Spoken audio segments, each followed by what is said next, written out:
So many geniuses talk about how Da Vinci inspired them. I never got that. I couldn't understand why the guy who painted the Mona Lisa would be such an inspiration to all these creatives. So I did some research and I found out there are dozens of personal notebooks from Leonardo. What would any artist with a semi-successful YouTube channel do? Right, study every notebook of Da Vinci so you don't have to. In this video, I will give you the answers to why so many geniuses admire Leonardo da Vinci. And at the end, I will tell you 7 practical things I learned from studying his genius mind so you can become a greater creative.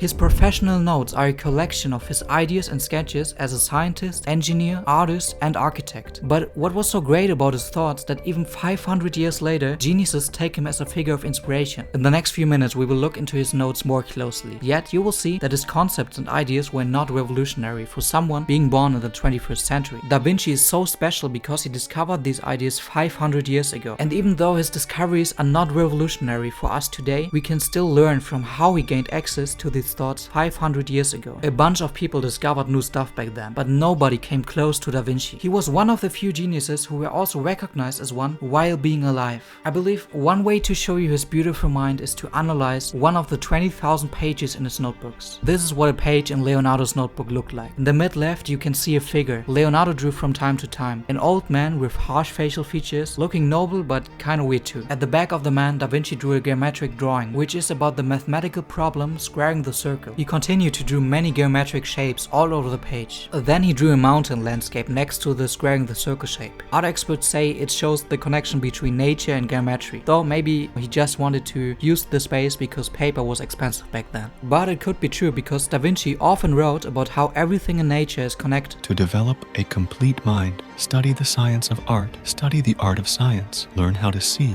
realize that everything connects to everything else. Below these elements you can see a simple but perfect sketch of his vision for the statue Ludovico's horse monument. And a few centimeters below you can see a sketch of 2 mechanical devices, while on the left is a recipe for hair dye.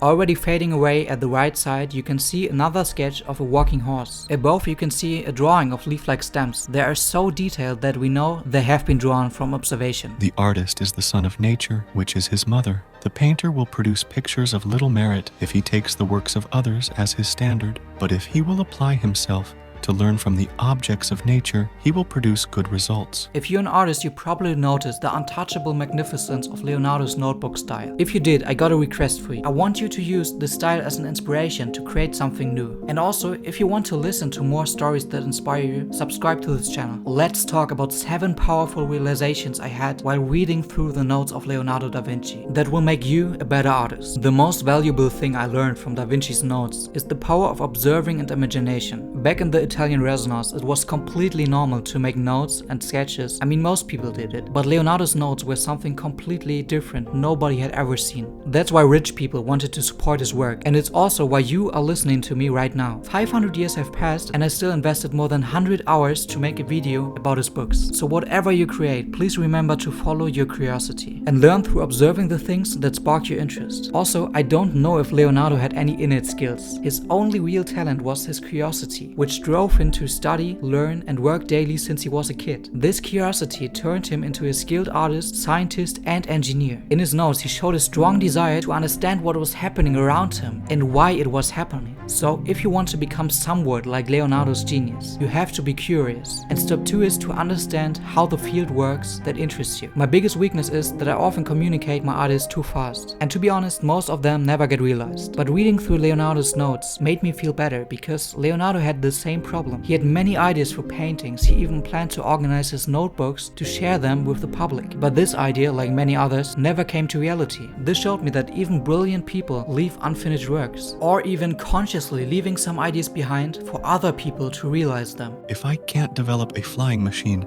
it is for someone else to do it. And here's another life-changing thing I learned from Leonardo's notebooks. A few months ago, I sent Daniel Asham a message on Instagram. I told him he's proved to me that you do not need to focus on one specific area in art to be successful. You do not need to be the painter or the fashion designer. You can be both and more. Da Vinci proved this point to me again. He didn't focus on one specific area. He just followed his curiosity and he did his best while doing it. And as you can guess, with over 20,000 pages, he wrote down a lot of thoughts. I want to make this learning learning quick because I already talked a lot about it. But to make it easy and practical, let me just say, as an artist, you should always keep a journal with you. Write down your thoughts and ideas so you can create with an empty mind. When you walk through the city, continually note and consider the circumstances and behavior of people, how they talk, quarrel, laugh, or become physical.